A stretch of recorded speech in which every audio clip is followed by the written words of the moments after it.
Good morning. So today we'll start with the second paper on electronics. This paper contains 4 chapters. The first chapter is on network theorems. Second chapter deals with the study of transistors. Third chapter is on operational amplifiers and applications, and the fourth chapter is on number systems and logic gates.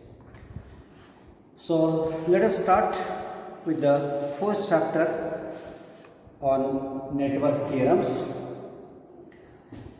So before we see what are the network theorems, let us see little introduction to this chapter and the paper.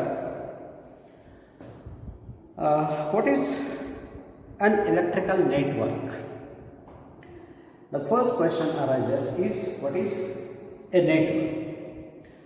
An electrical network is just a combination of various electronic components such as resistors, transistors, capacitors, ICs, etc. interconnected in all sorts of manner as we wish or as per our requirement. In such a network, if we are interested to know the current passing through a certain component or through a certain element, or a potential drop across a certain element,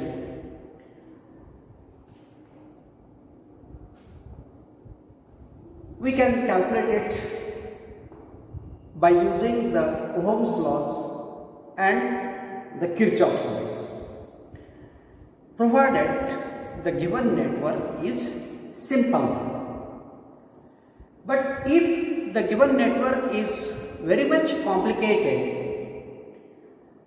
application of the Ohm's law and Kirchhoff's laws to analyze such complicated networks is very much complicated and a tedious process. So, if we wish to analyze the given complicated network with an ease, some theorems have been developed, and such theorems,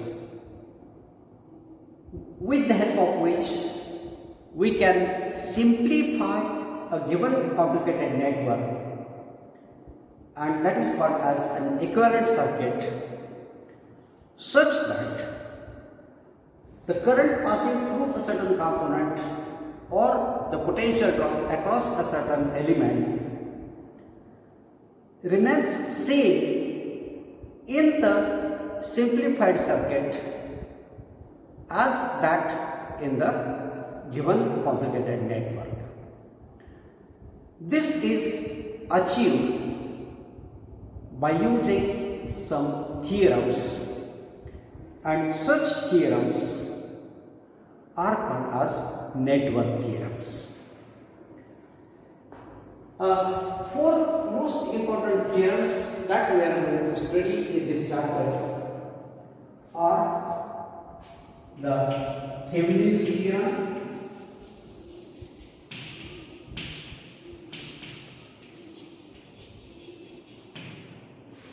second is Norton's theorem,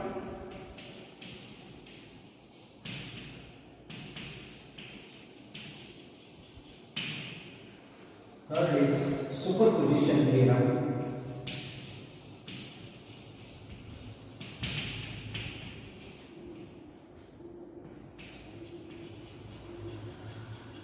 and the last one is the maximum power transfer theorem.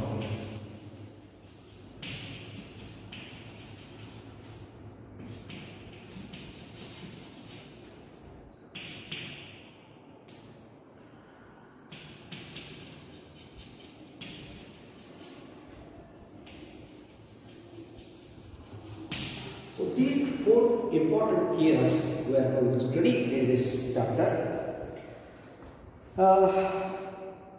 Here we are going to discuss these theorems for DC circuits or DC supplies.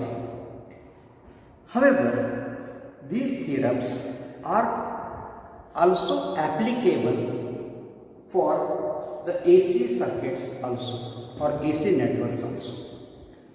So, before we discuss these theorems, let us revise what we have studied earlier.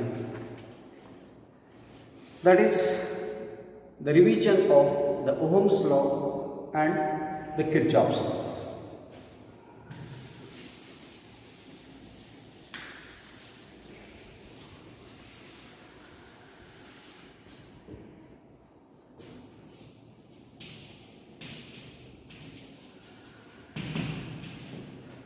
What is Ohm's law?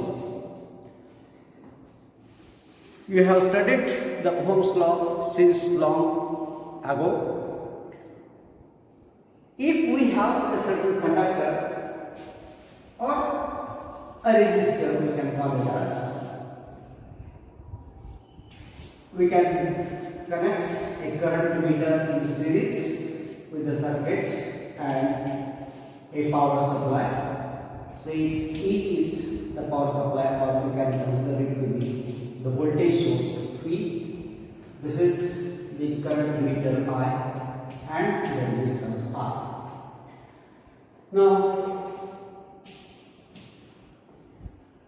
if we are interested to know what is the current flowing through this resistor or through this conductor, and on what factors does it depend, we can measure the current by changing the potential difference applied across the two ends or two terminals of this resistor or conductor.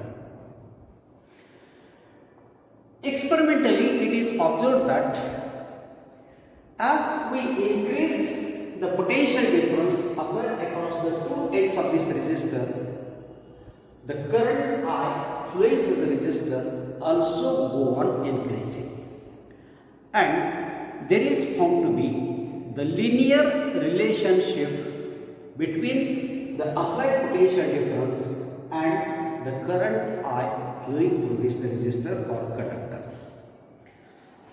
The mathematical relation, it is mathematically we can express it as the potential difference we applied across a conductor is directly proportional to the current I flowing through it, or other way around we can put it as I is proportional to V. The current flowing through a given conductor is directly proportional to the potential difference applied across its two ends. That is the statement of the Ohm's law, provided the temperature of the conductor is maintained constant. So, this can be expressed as, if we consider this first proportionality, V is proportional to I, we can express it as V is equal to R into R, where R is the constant of proportionality and it is called as the resistance of that conductor, so that we can express this relation as V upon I is equal to R, a constant. So, the ratio of the current potential difference applied across the two ends of the conductor and the current flowing through it always remain constant, and this constant is called as the resistance of that conductor.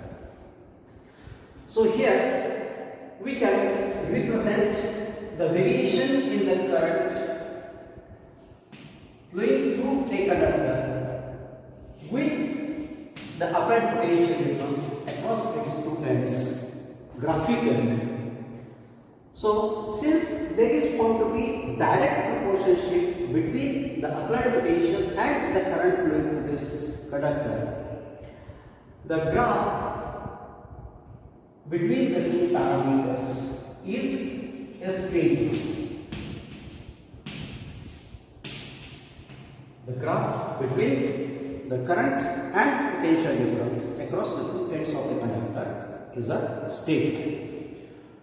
So if we calculate the slope of this graph, the slope, reciprocal of the slope gives the resistance R.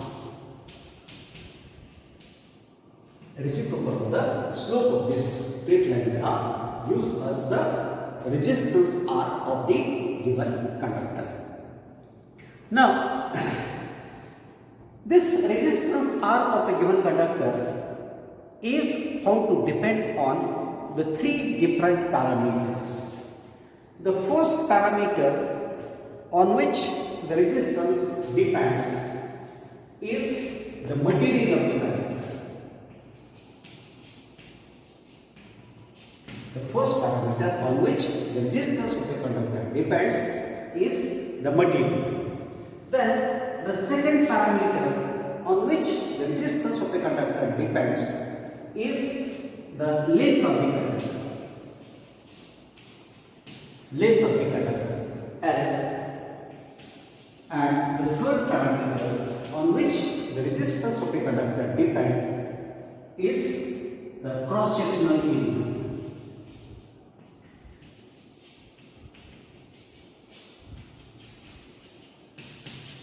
E.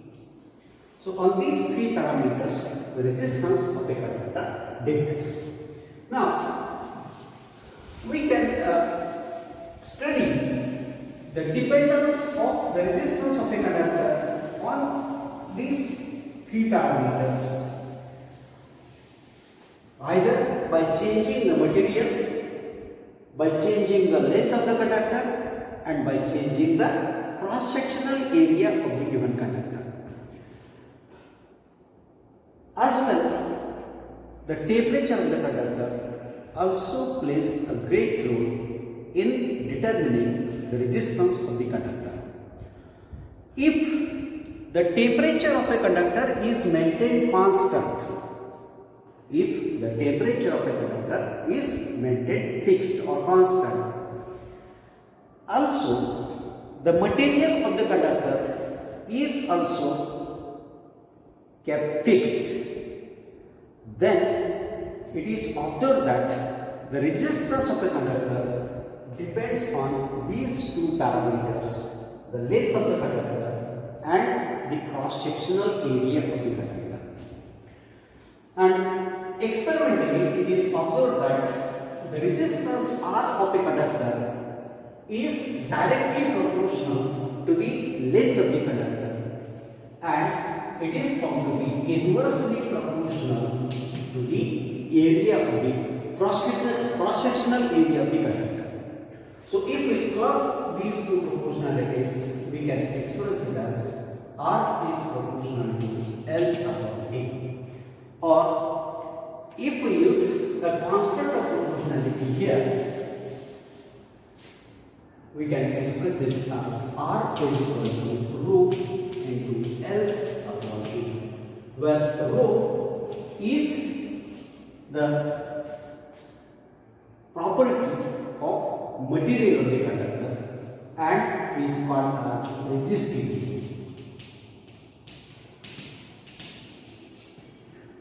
It is the property of material of the conductor.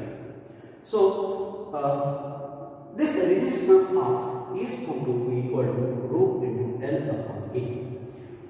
So, rho is equal to R A upon L. We can calculate the resistivity of the material of the conductor by using this relation, rho is equal to R A upon L. In SI system of units, the resistance R of a conductor is measured in ohms. The cross-sectional area of a conductor is measured in square meters, and the length of the conductor is measured in meters, such that the SI unit of resistivity works out to be ohm meter. The SI unit of resistivity works out to be ohm meter. This resistivity plays a great role in determining the nature of the material that we are going to discuss in the next chapter. But for the time being, you just remember that the resistivity of the conductor is expressed like this and is expressed in SI units in terms of ohm meter. So, if we consider the different materials, the resistance of the different conductors always does not remain fixed or constant. For certain materials, it is observed that the resistance remains constant, and such materials for which the resistance of the conductor remains constant at a constant temperature are called as ohmic materials. They are called as ohmic materials.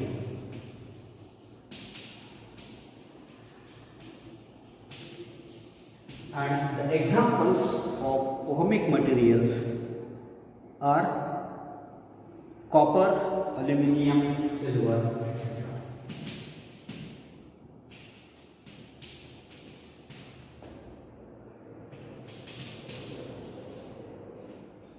Copper, aluminium, silver are the examples of ohmic materials.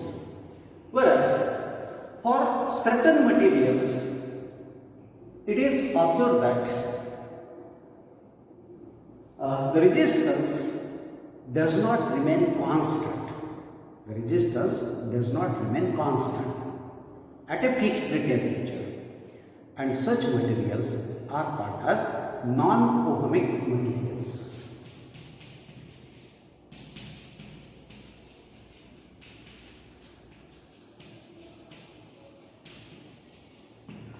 And the best example of the non-ohmic material is diamond.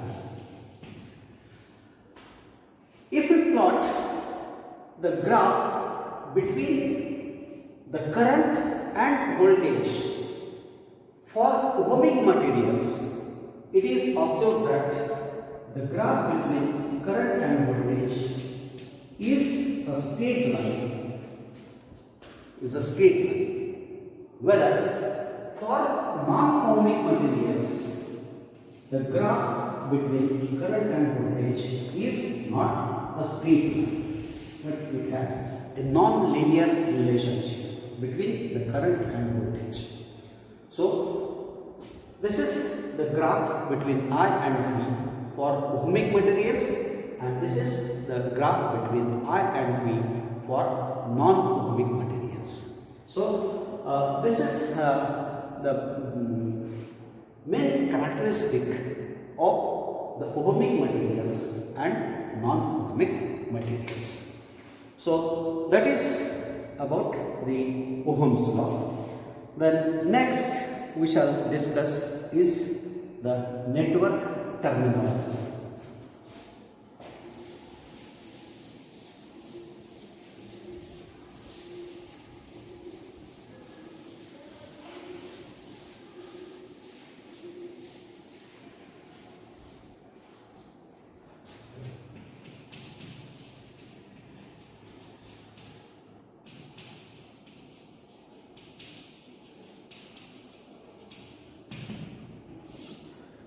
There are various terms that we commonly use while dealing with the networks, and that is called as network terminology. The first term that most commonly used is the network element.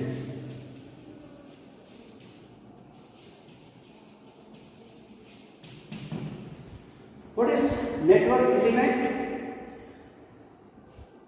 The individual components that are being used in order to constitute the given network are called as network elements. The individual components forming the given network are called as network elements. The second term is the network. What is a network? These network elements of the different components can be arranged either in series or in parallel to one another to form a circuit. So, a network is the combination of various elements consisting of the source of EMF and the other components such as resistors, capacitors, ICs, transistors, diodes, etc. interconnected in all sorts of manner is called as a network. It is called as a network. These networks are again of two types. The first is called passive network.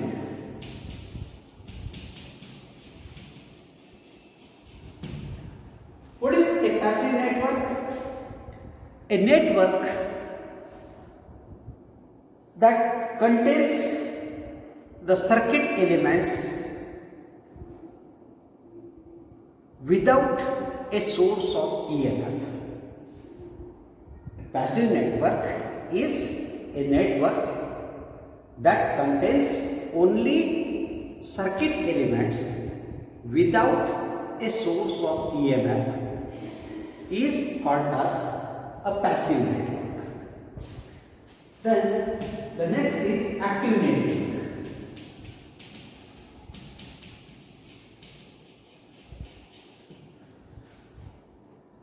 This active network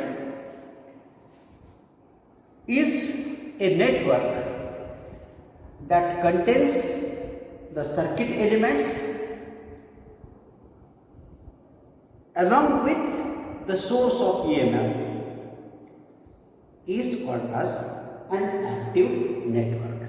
A network containing source of EMF as well as the other circuit elements is called as an active network.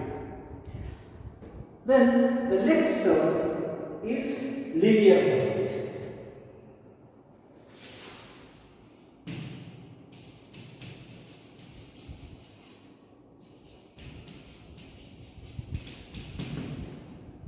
Linear circuit. A circuit whose parameters are always constant irrespective of variation in the current or voltage is known as linear circuit.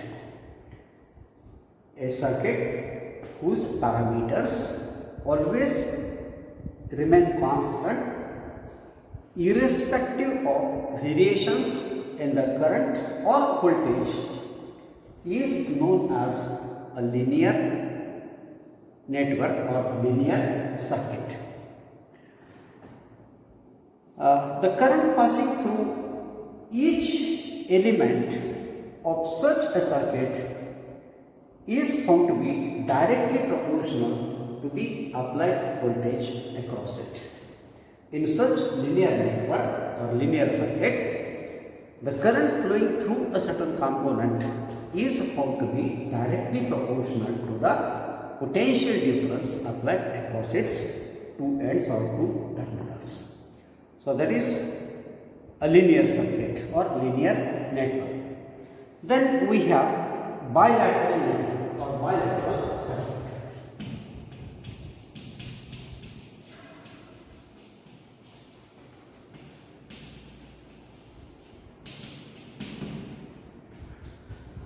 This Bilateral network is a network whose characteristics remain same, constant, irrespective of its direction of operation.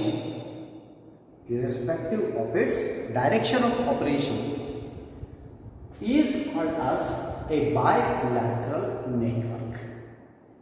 We can operate that network in either ways, but still then the characteristics of that network remains same, and such a network is called as a bilateral network.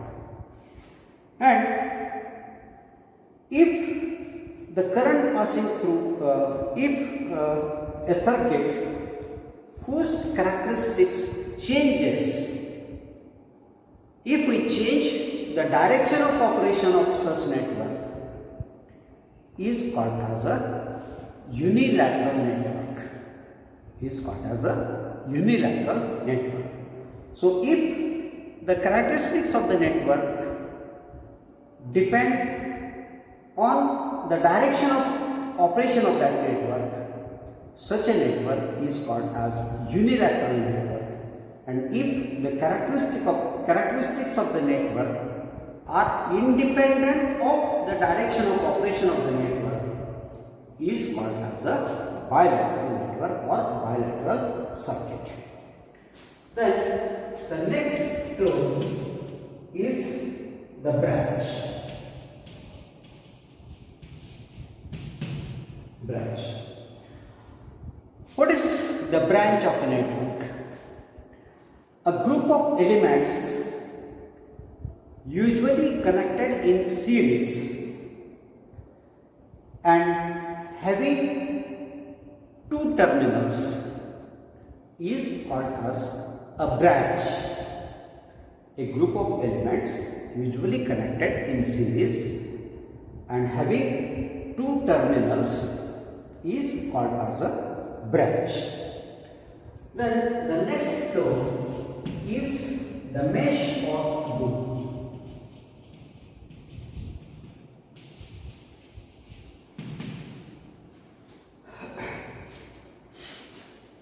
Branch, we have seen some components connected in series across the two terminals is called a branch.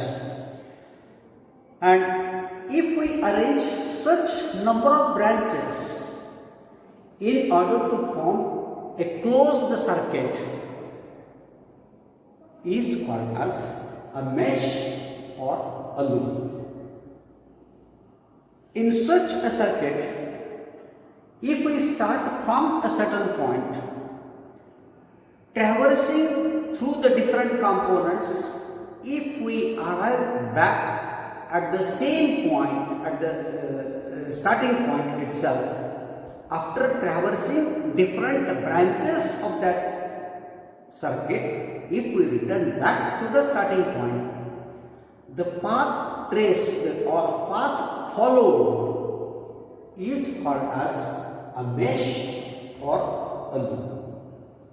A set of branches forming a closed path in a network is called as a mesh or a loop. Then the two most important terms that we are going to study here is the constant voltage source.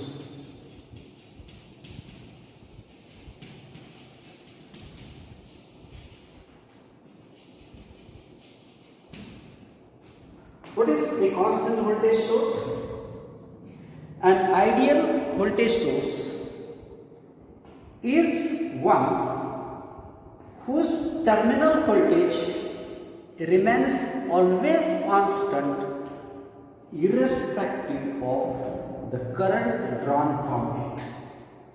As you know well that if we change the load resistance connected across a power supply is changed, then the current flowing through that resistance also changes.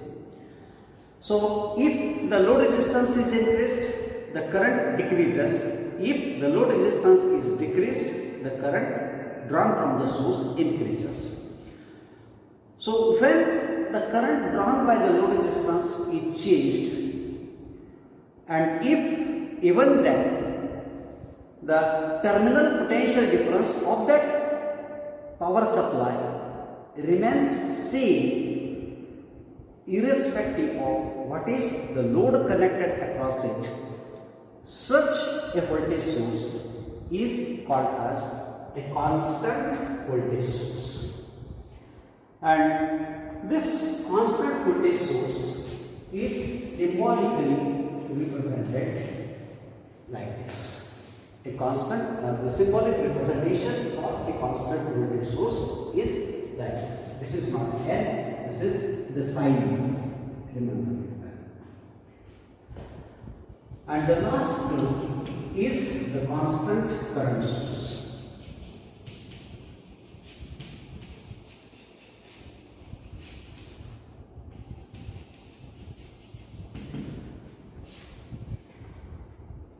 An ideal constant current source